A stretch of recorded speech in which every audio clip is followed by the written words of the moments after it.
Genesis chapter 25, verses 29 through 34. This is a very familiar text. It's Esau selling his birthright. That's aptly named. It really was a sale. The title of the message today is it's a little bit of a stretch, but trading a birthright for a made right. So trading a birthright for a made right.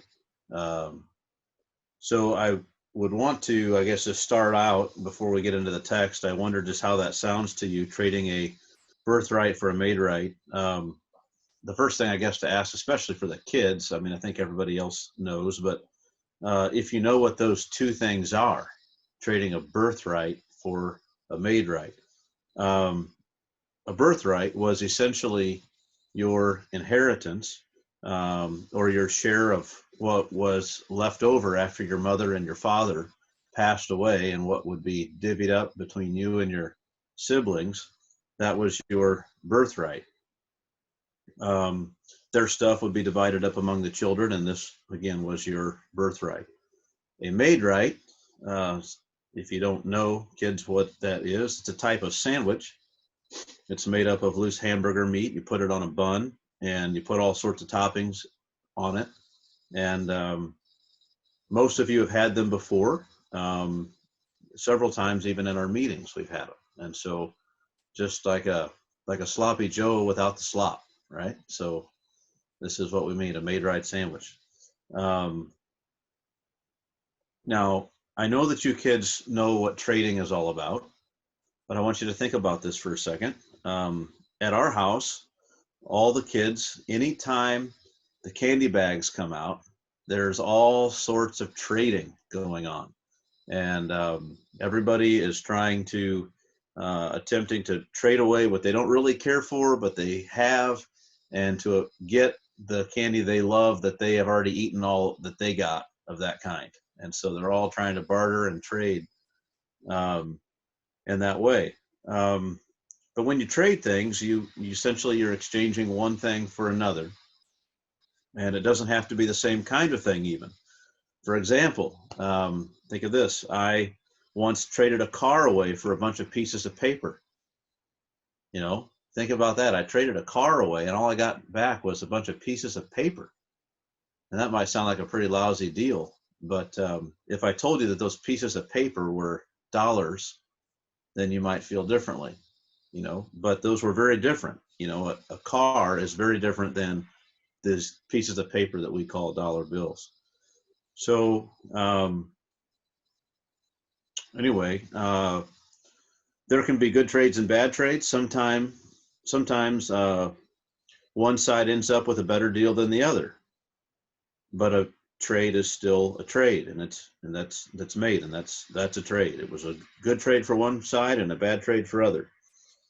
And we could go with a share of hands here, maybe. Show of hands. How many of you kids think that you would be willing to give up your share of all that your parents one day might leave behind in order to have a made right sandwich?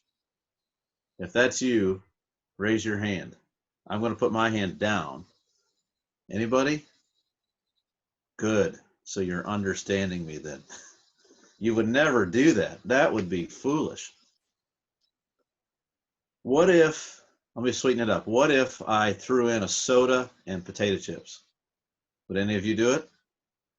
For a made right sandwich, soda, potato chips, and say, I'll take that instead of whatever I might be able to get when my parents pass away one day? No? Still no takers? I don't see any. Okay. Good. Good for you.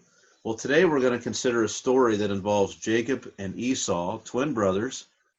And in that story, Esau is going to sell his birthright, his share of what his parents would leave behind.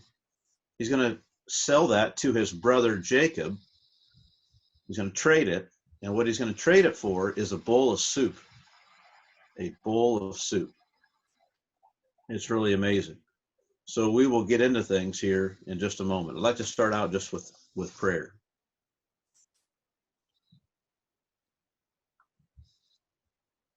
Father in heaven, we come to you now, and we ask that you would take this story, these 6 verses, and you would make them real to us, applicable to us. You'd help us to see what's in them.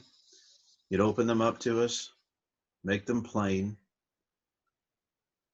We know your word holds much truth and holds insight and for us and holds counsel for us if we would receive it. And so we pray for that. We pray that we would have hearts to receive these things and put them in practice. That we would be helped, built up, and edified in all the ways that we ought to be from a text like this. We would be warned and encouraged both. In Christ's name we pray. Amen. Well, I would like to read certainly verses 29 through 34, but I'd like to start back in verse 22 because it's very important for what we are going to discuss. So let's start back in Genesis 25 and verse 22, and we will read on down to the end of the chapter. The children struggled together within her. This is Rebekah, pregnant with twins, and she doesn't know it yet. And she said, "If it is thus, why is this happening to me, or why do I live?" So she went to inquire of the Lord. And the Lord said to her, "2 nations are in your womb, and 2 peoples from within you shall be divided. The one shall be stronger than the other. The older shall serve the younger." When her days to give birth were completed, behold, there were twins in her womb. The first came out red, all his body like a hairy cloak, so they called his name Esau. Afterward, his brother came out with his hand holding Esau's heel, so his name was called Jacob. And Isaac was 60 years old when she bore them. When the boys grew up, Esau was a skillful hunter, a man of the field, while Jacob was a quiet man, dwelling in tents. Isaac loved Esau because he ate of his game, but Rebekah loved Jacob. Once when Jacob was cooking stew, Esau came in from the field, and he was exhausted. And Esau said to Jacob, "Let me eat some of that red stew, for I am exhausted." Therefore his name was called Edom. Jacob said, "Sell me your birthright now." Esau said, "I'm about to die. Of what use is a birthright to me?" Jacob said, "Swear to me now." So he swore to him and sold his birthright to Jacob. Then Jacob gave Esau bread and lentil stew, and he ate and drank and rose and went his way. Thus Esau despised his birthright. Okay. That's the story, and that's what we're going to be considering. I want to begin and just say this. We should notice, once more, we should take note the way we have been prepared to look for certain things in this story of Jacob and Esau and their dealings with one another and their growth and maturity as men. We should be expecting to find certain prior statements made about them proved out. Especially, we ought to be thinking about this word of the Lord given to Rebekah. I mean, this is a thing. God said this is going to happen. This is what it's going to look like in their lives. And so we should be expecting that, looking for it. God declared what would become of them before they were even born or had done anything, either right or wrong. God declared that there would be 2 nations that would come from her, so that both boys would prosper, and that 2 peoples from within her would be divided and separated, so there'd be real division there, and they would not, they wouldn't be allies in that sense. And she was told that one shall be stronger than the other, and that the older shall serve the younger. So among other things that we might be able to say about this, relevant for today's story, let's say this. We ought to be expecting to see division between these brothers. And we ought to expect real distinction made between them on the basis of their strength and their ability in the world. One would be stronger than the other. And then we should also expect to find the older one being made to serve the younger one, that might be working its way out in what we see. So already I'm going into this text about Esau selling his birthright, expecting the brothers not to get along and have division. I'm expecting there to be distinctions made between them in terms of one who's capable and able to make his way in the world and does well, and the other distinction being that the older one is going to serve the younger one. So whatever advantages the older one has, somehow they're going to end up in the hands of the younger. And so we can expect that. This is what God said would happen. So I'm looking to see God work it out. Now, in addition to all of that, we've also read a description of these brothers in verses 24 through 27. We've read some things. What can we say from verses 24 through 27? This is when they were born and named, about these two men. Well, let's mention Esau. He came out with red hair, probably deep red. It's the same color, same word that's used basically for the stew that he asked for. That it's called that red stuff. Give me that red stuff. And so, he's comes out with red hair, again, probably a deep red color, and then he's got hair all over him. He was given a name that, literally means hairy, but which would have certain connotations as being a rough handling man. You might think of it this way. He's rough of character. He's rough in his manners. He's something of a brute. We have this term, you kids I'm sure won't be familiar with it, but others will be, of a knuckle dragger, right? Someone who is just, they are a brute, and we consider them almost ape-like in their behavior. They're just very rough, and he's associated with that, and that works out, of course, in his life too. We see that. But he also is a very skillful hunter. He's a man of the field, which means something like, surely he spends most of his time away from the tents that they live in, and instead ranging through the wilderness and finding his next meals as they come and as he finds them, as he kills them. Oftentimes we know, later we find out he would bring the game back and eat it there and even fix it for his father and probably others. But we know this about Esau. Now Jacob, the younger of the two, whom we have been told by God that the older one would end up serving him. Esau is going to be his servant in some way. Think of this, his first act, having been born, before even making his first cry, was to grasp a hold of his brother by the heel, as if to assert himself and supplant his brother already. It was a shocking thing for a child to do. It's the kind of thing that, as a parent, you would never forget. If you were the nurse there, you'd say, I remember this one time, there was this kid, and they actually ended up naming him Grabs the Heel. And so this was the idea. It was a shocking thing for a child to do, and so he was affectionately given the name Jacob, meaning he grasped at the heel, or as it would have been usually understood to really mean the cheater, right? He's the cheater. And I suppose that's the case because why grasping the heel means he cheats is because think about this in your life, and you have dealings with people. When does a person ever reach down and grab your heel and not intend to somehow do you harm or take advantage of you? Like, unless you're in war, it pretty much never happens. Like, it's just, it assumes a hostile posture and posture with somebody else, that you are kind of against them, you're trying to get them. Almost any time it would be an improper act or considered disallowed, except for battle. It's impolite, it's rude, it indicates a hostile act or a purpose. And so this is, this is what the name is given.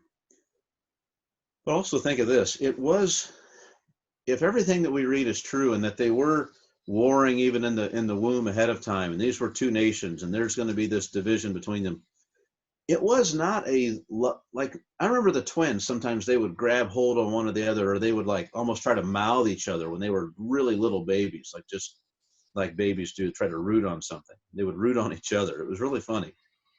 But this was no loving, cute, innocent little holding of his brother that this little baby boy did when he was born. It was rather a fierce little baby grip, as much as he could muster, holding on with all of his might to his brother's heel. It was a surprise and shock to those who were there to see how resolved he was to not let go of whatever advantage he thought his brother might have had by going first into the world. It was an aggressive, self-seeking attitude, even from birth. This describes Jacob. He's a cheater. He grasps the heel. He's not somebody to just, I mean, if he sees he's got an advantage, he's going to press for it. If he sees someone's got something over him, he's going to try to take it. This is what he's like. So we're not going to be surprised then if we see this little boy grow up to be someone who takes tremendous advantages of others and is almost ruthless in his in his pursuit to take whatever he wants. And that's just, I'm not reading into things. This is just, that's the name he's given. And he's called the cheater. He cheats. And we see it in what he does already from birth. He's grabbing at the heel of his brother. We also learn that he's a complete man dwelling in tents, or a quiet man dwelling in tents, or a plain man dwelling in tents. That's taken all these different ways.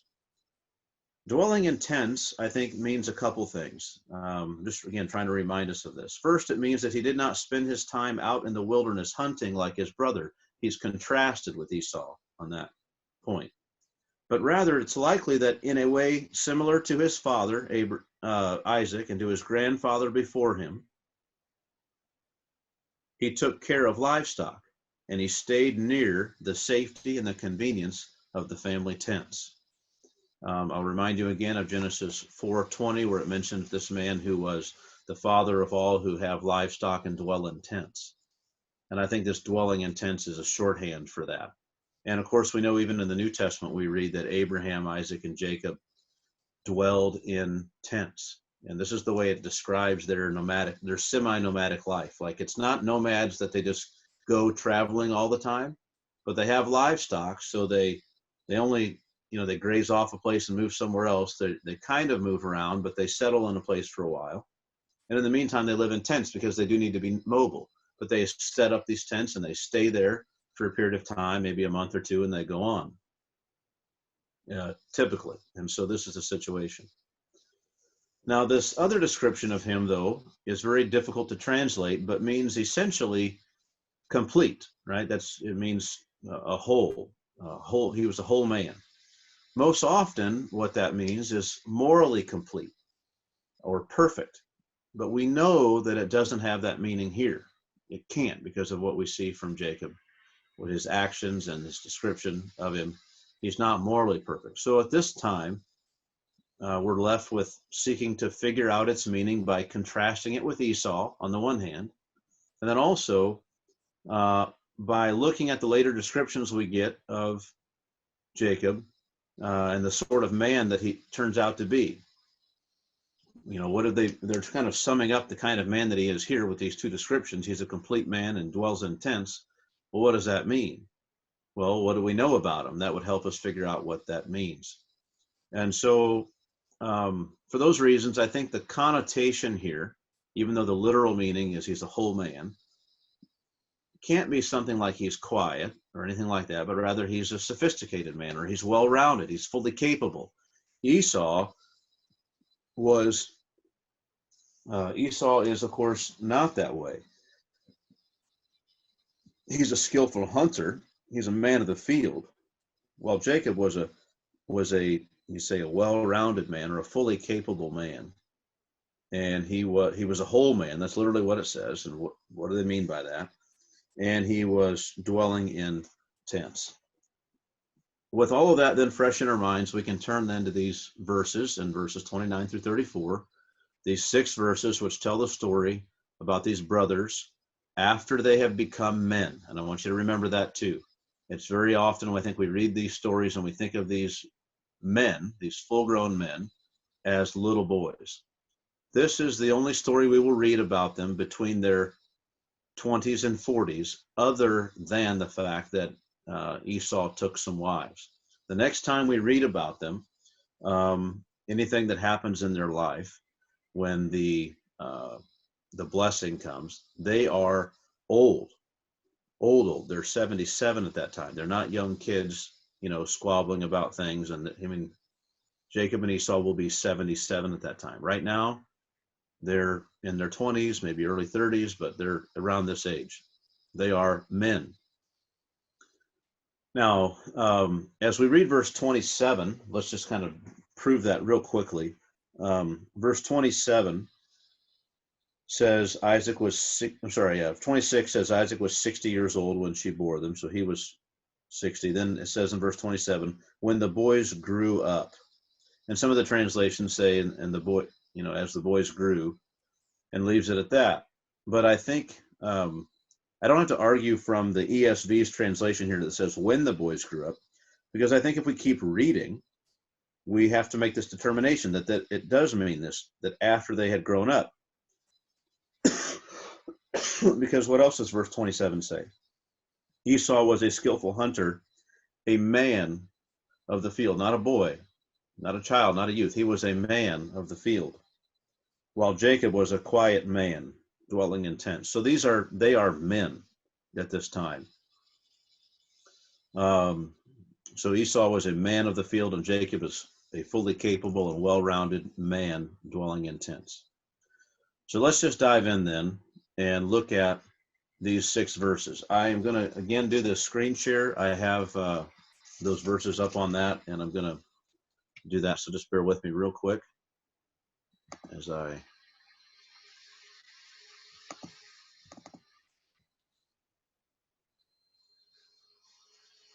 Okay, is everyone looking at that? You can just, one person could let me know. Yep, I can see it. Okay, so I'm going to let the verses you see out on the left, I have, it says verse 29, and then I've got those covered up with that tool. That may just be there this whole time. I'm not sure how that'll go, but we'll get through it. So, okay. The first thing I want to do is talk a little bit about the structure here of these verses. And to do that, I've kind of done some of this ahead of time. Everything in yellow is some action that Jacob took. Jacob was cooking stew, right? Jacob said, sell me your birthright now. Jacob said, swear to me now. Then Jacob gave Esau bread and lentil stew. So all these things are his description of what he did. And then you see Esau has much more things that he has done, or that he's where he's described. And one other way to let me make that real clear here is, let's look at these verbs for Jacob. There are 4 verbs. Jacob was cooking stew. Jacob said.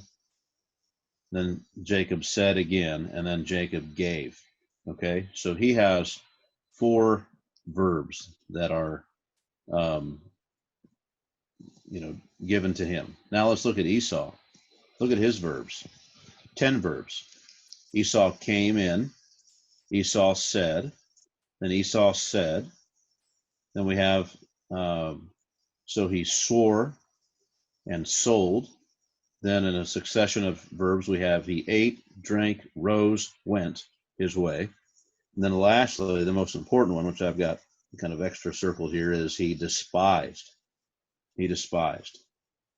And so I just wanted you to see those things there, and to notice that. Now, what else do we want to say here?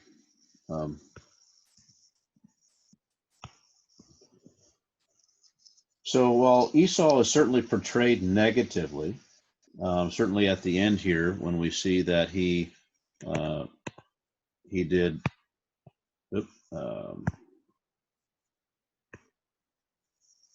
sorry, let me do one thing here. Here we go. And that he did despise his birthright. When we see that, he's portrayed negatively so that we cannot possibly miss it. We shouldn't go easy on Jacob either. I mean, Jacob, again, we're expecting this guy to be pretty ruthless, and he doesn't disappoint. So let's just, as we go through here, let's just pay attention to that. So let's start off in verse 29 then. And it says, once when Jacob was cooking stew, Esau came in from the field, and he was exhausted. Now, my translation says cooking stew, and that is really two separate words, cooking stew. And really in the original, he's boiling. He's boiling, and stew is food that gets boiled.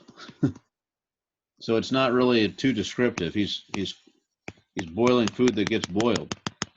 And so this is the idea. Cooking stew.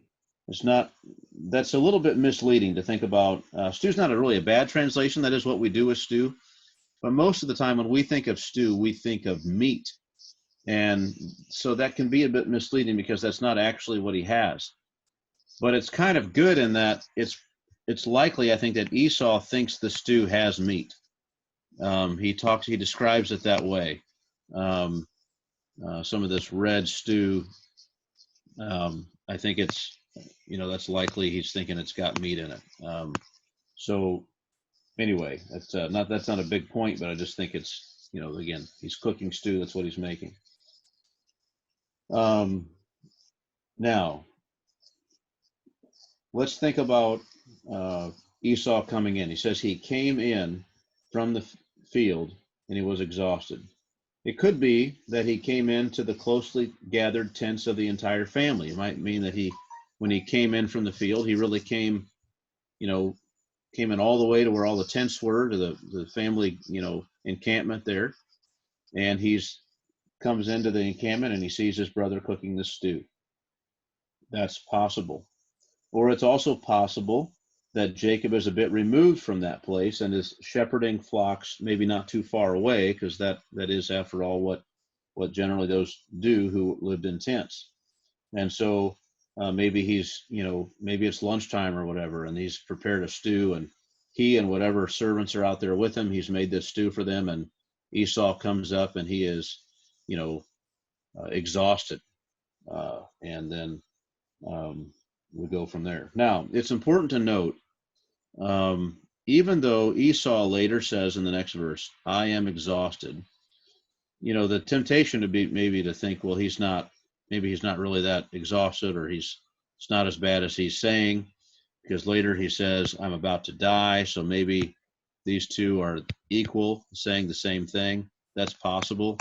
We might think that, but I want to note that the narrator, Moses here, says, and he was exhausted. So we can trust the statement that Esau makes, I am exhausted.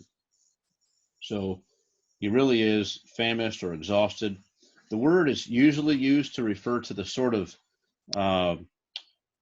exhaustion that comes from exertion and physical activity, rather than severe or life-threatening hunger. And let me just read a couple verses to demonstrate that to you, that the exhaustion here is not, he's not going to die just any moment. It doesn't seem like that's the case. And the word itself would indicate that to us. The first one would be Judges chapter 8 and verse 4. You want to see that, and you're welcome to turn there. Judges 8:4 says it this way. And Gideon came to the Jordan and crossed over, he and the 300 men who were with him, exhausted, yet pursuing. Same word. They were exhausted, yet pursuing. They still had they were wore out. It's the kind of thing you wish you could stop at any moment. You just want to stop and cease what you're doing and sit down and rest. But they were pursuing still. So it's the same word. They were exhausted too, but they were still pursuing. And then one other I'll read is in 2 Samuel 16 and verse 14. In 2 Samuel 16:14, we read this. And the king and all the people who were with him arrived weary at the Jordan, and there he refreshed them. So the king and all the people who were with him arrived weary at the Jordan, and there he refreshed him. So again, they were on this journey, and they just were tired from the journey and needed to be refreshed. They weren't starving, literally. Now, one other passage that I'll just read that you don't need to turn to, but I just thought of it. I thought it's a good, we're talking about this word, and here's the place where it gets used, and it's a promise of God that'd be helpful to remember. In Jeremiah 31:25, we read, "For I will satisfy the weary soul." That's the word. I will satisfy the weary soul, and every languishing soul I will replenish. So, we're talking about a physical exhaustion, but here in this verse, the weary soul, the exhausted soul, the languishing soul, God says he will replenish. Now, we could ask a question. You could imagine yourself sitting there in the camp. Maybe you're one of Jacob's servants, and you're out there with him, or you're in the back in the tents with all the family, and you're kind of there among the tents, walking back and forth, and you see Esau come up, and you can just see this guy is exhausted. He's wore out, and he doesn't look good. He's just drug himself up the hill maybe, and there he is, coming to the tents or to the campfire or whatever it may be where they are. What do you think a good and loving brother would do? How should Jacob respond? I mean, surely any real brotherly affection would demand that Jacob would meet Esau's needs and would do so freely. He'd just say, "Hey, what do you need to help yourself?" I mean, surely he would do that, but he didn't. He doesn't respond that way. His brother had to ask him for it. He didn't offer. And that in itself is surprising. He didn't offer. So let's look at the next verse then. Let's consider this next verse. Here we are. Verse 30. And Esau said to Jacob, "Let me eat some of that red stew, for I am exhausted." Therefore his name was called Edom. Now, Esau said to Jacob, "Let me eat some of that red stew." That red stew, it's actually repeated in the original. And so most of our translations, rather than repeated, have just taken this word "that" and used that as kind of a way to more clearly identify. But really, he says, Esau said to Jacob, "Let me eat some of that red stuff." So it's like he's very specific. He doesn't just want anything. He wants what's in that pot. That's what he wants. Give me some of that red stuff. No, that red stuff, specifically, that stuff. That's what I want. Because I'm exhausted. I am exhausted. So that's what he's after. Specifically, this red stew. And he's so particular. You might say, "Well, Chad, are you just kind of, exaggerating?" No, he's so particular that he gets, right, the red stew, that we even read later, "Therefore his name was called Edom," which is the same as Adam, right, which means red or to turn red. And so there's this connection. He's given a name, Edom, because of he was already red-haired, but now, I mean, the red-haired guy demands the red stew specifically, and he wants that. He's exhausted, but nothing is going to do except the red stew. And so he gets this name, Edom. And you wonder, did Jacob give him the name? I don't know who gave him the name, or maybe as we've imagined it, we're one of those servants sitting there. Maybe it struck us with just how odd it is that this red man demanded the red stew and was so adamant about it. And so we start calling him, Red. It's very possible. People get nicknames for far less than that. So this may be the case. Now, he says, "Because I'm exhausted, tired, and famished." Now let's go on down then to the next verse, verse 31. So Jacob said, sell me your birthright now. Now think of that for a second. I mean, this is his response. Sell me your birthright now. So somebody walks up to you and they are, you can see they need sustenance. They are wore out, tired, exhausted. And you've got this food and you don't offer it to them. They ask for it and you don't say, well, sure. But instead, you actually demand that they sell you their birthright. And then there's this now, like today, right now, don't delay. First, before I give you this, the first thing that needs to happen is you need to sell me your birthright. I'm not going to let you touch this red stew, this red stuff, this red meat that you want or whatever it may be until you sell me your birthright. It's going to cost you your birthright. I was struck when I was reading this time through with how opposite Jacob is, not like Abraham or Lot. You remember when those visitors came and Abraham ran to meet them, bowed down and begged for the opportunity to provide them with food and drink and refreshment, whatever they needed. He went out there and, I mean, he killed the fatted calf and all this kind of stuff. It was amazing what he did, and made all kinds of bread for their journey and all of this. Lot similarly does a similar thing, and he goes way out of his way to exercise hospitality and protect these visitors that come. And what in the world? And here Jacob, Abraham's grandson, is demanding from his brother that he sell his birthright to get food. This is just, it demonstrates how much Jacob is not morally perfect. This guy is a sinner. He's aggressive. He's grasping at the heel. Look at him like this. It's amazing. He should have said something like, help yourself, brother. Instead, he demands the trade of Esau's birthright. This is shocking. It's hard to read without becoming a bit angered about it. You think of this, you parents might imagine maybe hearing one of your older kids sell an old toy that they no longer play with to their younger brother or sister for $20 or for $100. That in itself would make you angry.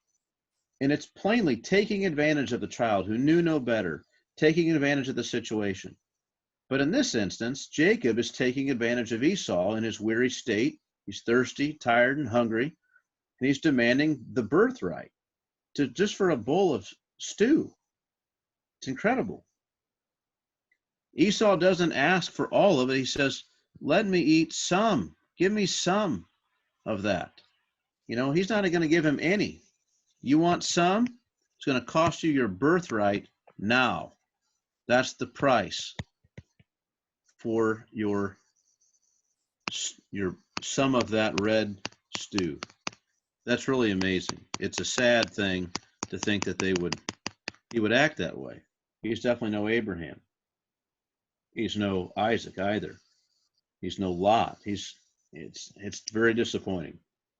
Now, literally in that culture, when he says birthright, what's he talking about? It's literally the right of the first. So earlier when I told the kids that your birthright is your share of what you get from your parents when they pass on, it's your share of the inheritance. That's true in a way. You could talk about your birthright that way. But the word that's used here for birthright is literally the right of the first. And the way that's usually, we know in that culture, the right of the first was always most in that culture. If you were firstborn, you got the most. Now, in Israel, there was a law that said you would divide whatever you had up by the number of descendants that you had, or children that you had, and maybe you had 3 descendants, and so you would. So you've got child 1, child 2, child 3. Child 1 has the birthright, so everybody gets 1 share, and then the birthright gets 1. So you would divide your whole inheritance up into 4 equal pieces, and child 1 would get half, child 2 would get a fourth, child 3 would get a fourth. That's just the way it would work. Now, in the case of, Jacob and Esau, there are 2. So you divide it by 3, and Esau gets all of this, and Jacob would get this. And he's saying, sell me this. Now, it's possible, he could mean 2 things. He could mean, sell me all of your 2/3, or he could mean, sell me the birthright portion of it, and so that Esau gets 1/3, Jacob gets 1/3, and Jacob gets the birthright portion as well. Either way, it's a steep, steep, steep price. That's a lot. Now, what else though? The other issue is about this birthright, is it's not just some stuff. It's not just, you get more things. There's also something more important even than that. Often the right of the inheritance of the birthright was understood to be the one who would pass on the family name. They were kind of the new patriarch. The family line would go most directly through the one who had the birthright. And so it was an honor just as much as it was an advantage. It's a physical advantage. It was also a social honor. So here is Jacob trying to take all of that away from his brother Edom. And you could say it again. He is definitely, here's one who grasps at the heel. He's a cheater. I mean, he's trying to do anything he can to take this. And he's just so matter of fact, sell me your birthright now. It's quite a thing. Now, he's pressing for this advantage. It may not be, again, his entire birthright, but just a portion of it that's above and beyond what the other children would get, but he's out to get it. Now then, the next verse, Esau's response. What does Esau say? He says, I am about to die. Right? I'm about to die. Of what use is a birthright to me? Now, not surprisingly, Esau, who is, we're already told to expect, he's kind of a brutish kind of a guy. Not surprisingly, he seems to only care about right now and his appetite right now. Well, we could say, well, look, he says he's about to die. How do we know that's not right? Well, because exhausted does not equal about to die. They're not the same thing. They're not the same thing at all. Now I see this and I say that Esau is a liar, or he's exaggerating the case. Right? He's not about to die. Now, I got some evidence for that besides just that the words don't mean that. I've got something else. Let me just kind of give that argument a little bit, and then we'll move on.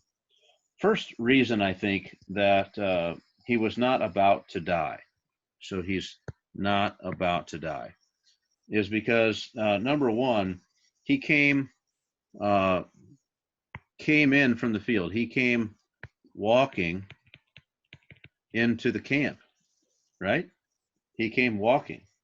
Second, he might be back at the location of all the family tents. And if he's there, if he's starving, others will also have some food. He doesn't need specifically this red stew. He could get it from anybody. There's no reason to sell your birthright, because you can get food from almost anybody in camp. They store it there. They keep it there. The third reason is that wherever they are, no matter whether they're back at with the family tents or whether they are out with the livestock, there are animals around that he can kill to eat. He's a hunter. He's come back from the field. He does not need Jacob to provide him food. Not at all. He's not, regardless, no matter where he is, if he's out in the field with the livestock, in that sense, outside of the camp, or if he's back in the camp, food, a ready-made meat, is not more than an hour away from his own mouth. It's not going to take him that long to do this. So there's no reason that he has to say, I'm about to die. And the next reason, there is other food available, such as the bread that is mentioned. He could have asked for bread, but he doesn't want bread. He says, let me eat some of that red stew, not the bread. He wants the red stew. And so, that's the other thing. He wants that red stew. He's specific. He doesn't ask for anything. He asks for the appealing stew that he's got his eye on only. And that's what's so striking to those who are around, and maybe to Jacob as well, is that the red man is just insistent on the red stew. He's not asking for anything else that they have. He's got to have that. So that's another thing. What else? After he ate, down in the last verse, he ate and drank, the next thing, and rose and went. You mean he didn't have to spend, a couple days nursing himself back to health? He just ate, drank, rose, and went? Well, that doesn't sound like a man who's going to die. There's no way he's about to die. So we can safely say he is absolutely wrong. He is not about to die. So this is an exaggeration. Now, okay. Just, I'm about to die. Of what use is the birthright to me? So now that we know that Esau is not actually about to die, he's contrasting his desire to eat of the red stew. He wants that more than he wants the birthright. And he even says, of what use? Of what use? You can't be serious. Of what use is the birthright to me? The birthright is of all kinds of use. I mean, it's of all kinds of use. It's wonderful. It's a tremendous blessing. It's a physical advantage. It's a social honor. And in Abraham's case, because this is passing down from Abraham to Isaac, and now possibly to Jacob or to Esau, to be the one through whom the family line is named, you're going to be caught up in the blessing. I mean, what in the world? Why would you throw this away? Well, this is illustrative of what's being said here. Esau despised his birthright. He just thought so little of it. It was shameful. What a thing. It's shameful. Now, on to the next verse now for a moment. Jacob said, swear to me now. So he swore to him and sold his birthright to Jacob. What a thing. Already, the older is serving the younger. Swear to me now, he says, and he does. He swears to him now. Swear to him and sells the birthright. What a thing. This fool, Esau, this brutish man, this man who just, is a rough man. He's uncouth. He's rough-mannered. He's rough in his thinking. He just wants some of that red meat. That's all he cares about. He doesn't care what it costs him. He's hungry now. That's what he's got to have. He doesn't see any value in the birthright. He's rough. This man it's not good. And he's already getting rid of this. He's giving it up because Jacob was a whole man. He wasn't moral. Look at what the swindler. Look what he's doing. But he's equipped for this. He's sophisticated. He knows that his brother's going to fall for this. He thinks there's a good chance, and so he tries it, and it works. So he swore to him and sold his birthright. For what? For some of that red stew. It's incredible. What in the world? This is what happens. Jacob's got him. He took him by the heel, tripped him up, took what was his. He plundered his brother. He's got it. This older one, he's going to serve the younger. You can see it. You can see it now. It's not good. But this is coming to pass already. Jacob's no saint, that's for sure. But he's getting what God said he was going to get. It's coming to him. Now, next verse, verse 34. Then Jacob gave Esau bread and lentil stew, and he ate and drank and rose and went his way. Thus Esau despised his birthright.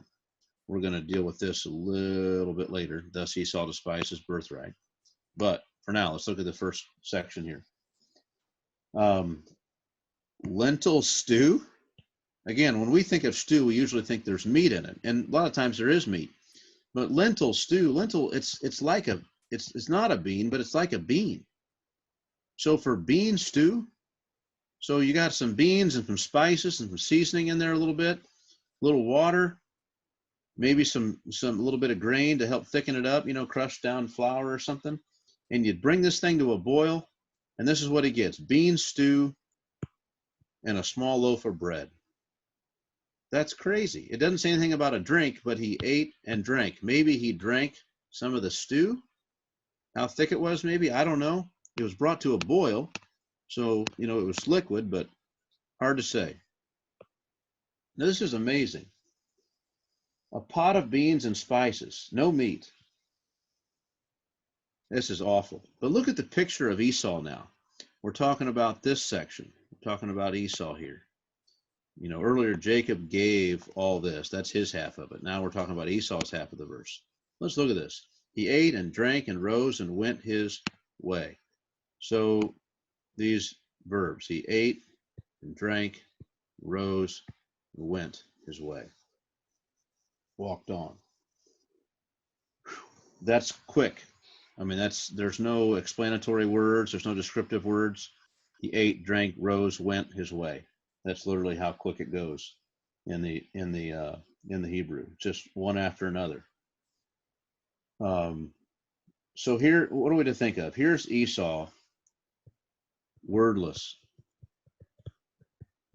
nothing to say. He sits down, he eats, and he drinks, he gets up, and he goes. He rises up and goes his way, scarfing down his food. And he despised his birthright. I mean, this is incredible. You know, you can imagine the scene. Here's Jacob just kind of gleeful about what he got from his brother. And here is Esau sitting there. He eats, drinks what he's got. You wonder if he's thinking he's getting upset with his brother for taking advantage of him that way. He doesn't really care. He's not too concerned about it, but and he's been living with his brother for this long now, and it's always like Jacob to just try to press his advantage and get anything he can. And he's to the point now, he just didn't even try. He didn't care. Whatever, Jacob, you want it? Fine, it's yours. So swear to me. Oh, fine, I'll swear you an oath. I'll give it to you, and here it is. You can have it. Now give me my red stew that I had to have. And he has it. He eats it. He drinks. Eats. He drinks. He rises up, and he leaves. No words to his brother. No thank you. No nice doing business with you. No, that was really good. He's on his way. He's a rough man. See it again in all that happens here. Now, he despises his birthright. Despises the birthright. This, again, is quite a thing in the family of Abraham. The passing of the patriarchal role would not go to Esau. He sold it. He could have been the patriarch, but instead he sold it for a bowl of soup. He didn't want it. He didn't care about it. Think of this. The very thing that Abraham was so concerned about. You remember when God told Abraham that through Isaac shall your offspring be named? I mean, he's saying, God, no, oh, that Ishmael might live before you. But he had hopes for Ishmael. He wanted that for him. He was so concerned about it. Esau doesn't even care about it. He doesn't care at all. He despised that birthright. He doesn't care about the birthright. He despises it. He thinks he looks down upon it. He thinks it's a useless thing, a worthless thing. He doesn't care for it at all. If he loses it, so what? You know, there's that saying, a bird in the hand is worth two in the bush. You know, and you know, the birthright, that's down the road. There's a lot that maybe could be there, but he's hungry, and he loved that stew, and he wants it. And I think I can't help but think that when he wants this red stew, and then all he ends up getting is this lentil stew, beans, that there's a bit of a bait and switch even with that. That somehow Jacob maybe even got him with that. That he thought maybe more was in there. That's, I don't know that for sure, but it doesn't say red stew. It says red stew, lentil stew, and so it describes it differently. It doesn't have to be a different thing, but obviously it's the same pot he dishes it out of, or he wouldn't have accepted it. But is he surprised when there's just no meat? Is he in a huff and upset when he eats and drinks and rises and leaves? Very possibly. Now, it ends, this whole story ends with thus Esau despised his birthright. Like the summary, the summation of everything. And I'll just say this, the point of that is not to condemn Esau more than Isaac in terms of morality. Esau is not less than Jacob in terms of morality. They are both equally undeserving of having the blessing of God pass through them to the world. They're equally undeserving of that. But what else? Again, both leave much to be desired. We've already begun to see that, and that'll work itself out further in their character as we read more about them. But the point is rather that Jacob, for all of his faults, wanted this privilege. I mean, twice Jacob said, "Sell me your birthright now. Swear to me now." And he got that birthright because he wanted it. Esau, however, despised it. Esau despised his birthright. And so what a contrast between these men. Jacob is scheming and conniving to get that birthright now. Jacob, swear to me now. Sold his birthright to Jacob. He wants that thing. Esau, however, despised his birthright. So the contrast is not in their actions or whether one man's moral or immoral and the other is immoral. It's not that. It simply has to do with who wants the birthright and who doesn't. And Jacob wants it and Esau doesn't. And so that's what we see, that this story is telling us about when this right of this birthright changed hands and why it changed hands. It changed hands not because Esau was a fool, and not just because Esau was a rough kind of guy who just cared so much about the present, but primarily because Esau despised his birthright.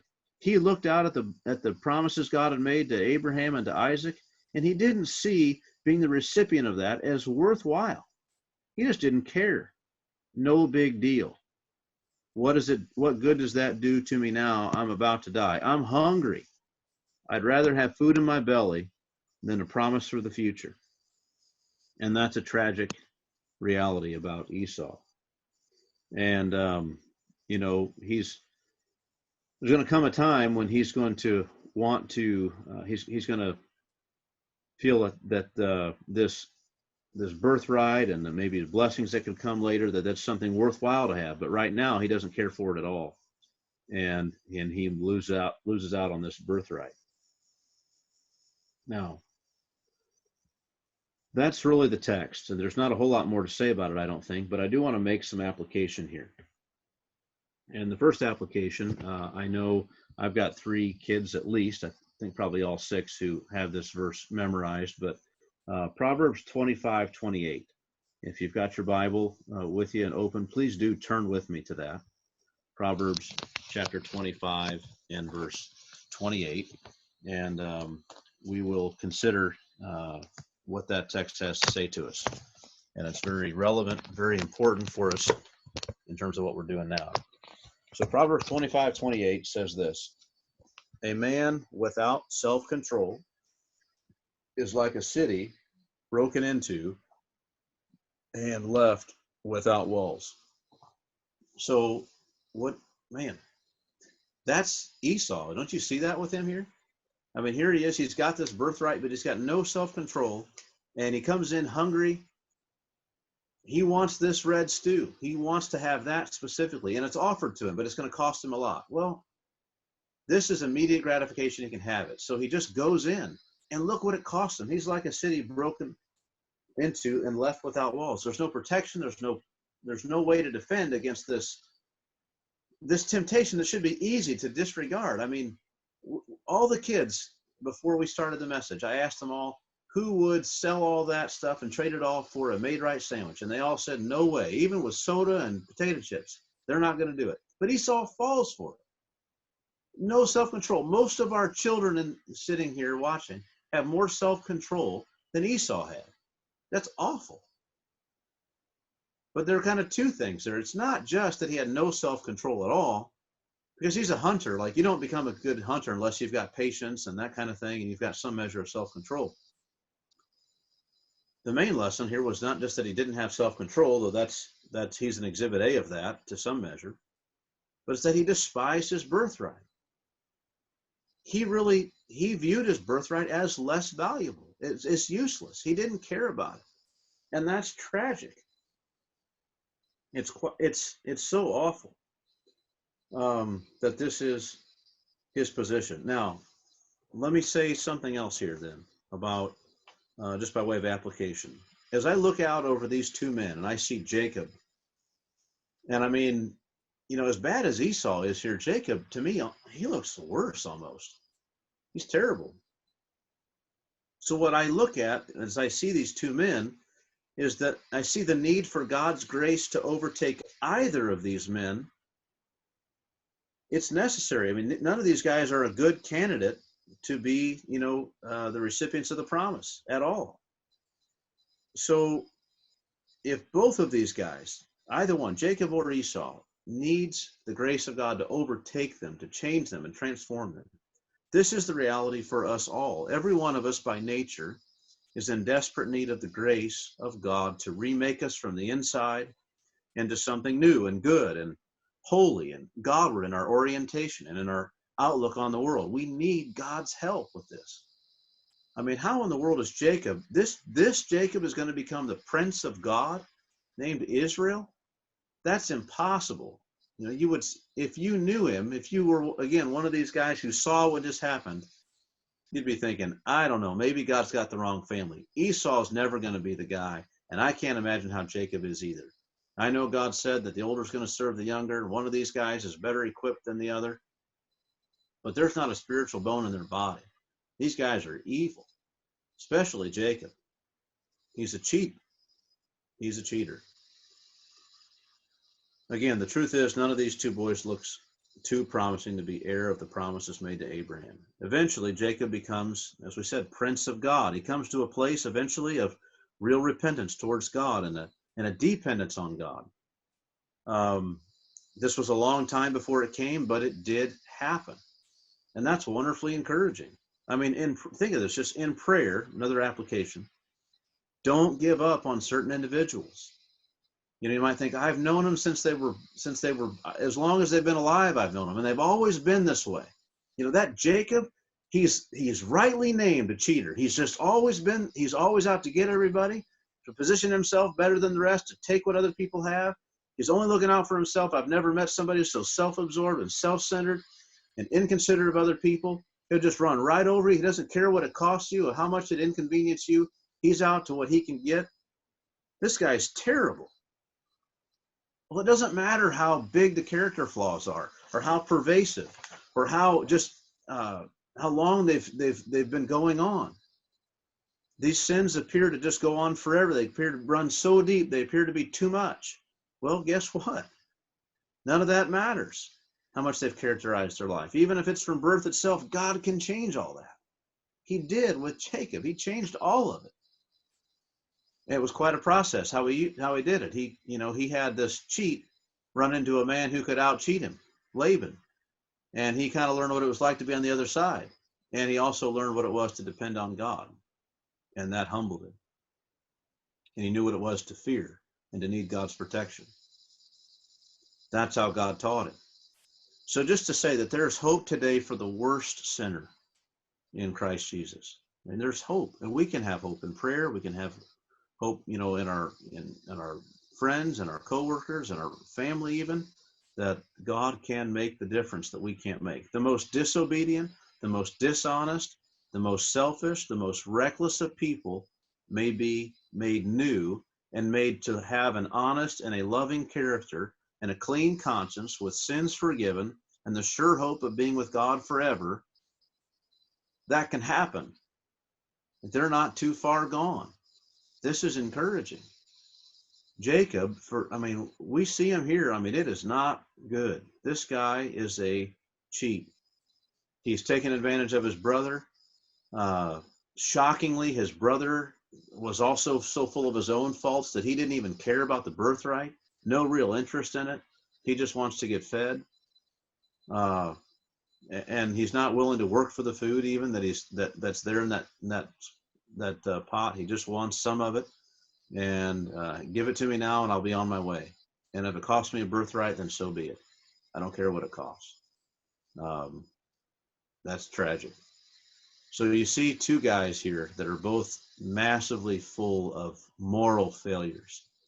And Esau, who on top of everything despised the birthright. He had no interest in anything spiritual. And I don't mean to say Jacob was a spiritual man here, but there was something, he knew, like, there's something worthwhile in this birthright. This, to be the one through whom Abraham's name is passed on, that would be worthwhile. And also to have all the physical advantages that come with the birthright down the road, one day in the future. This is a good thing to have. And he tried to get it and he got it. And you would think there's no way this guy's ever going to be fit for this birthright that he has signed up for and swindled. But God makes him fit for it. Before the whole thing's over, this guy is godly. So it's wonderfully encouraging, in spite of the negative aspects that we see right now. To think about the trajectory of these men and where they end up, that part of things down the road is very encouraging, in spite of their poor beginning and the way they are, even here as grown men, not young kids, grown men. Well, that's all that I have in terms of application or anything like that. Really anything for the message. So if anybody has a question or a comment, now is your chance.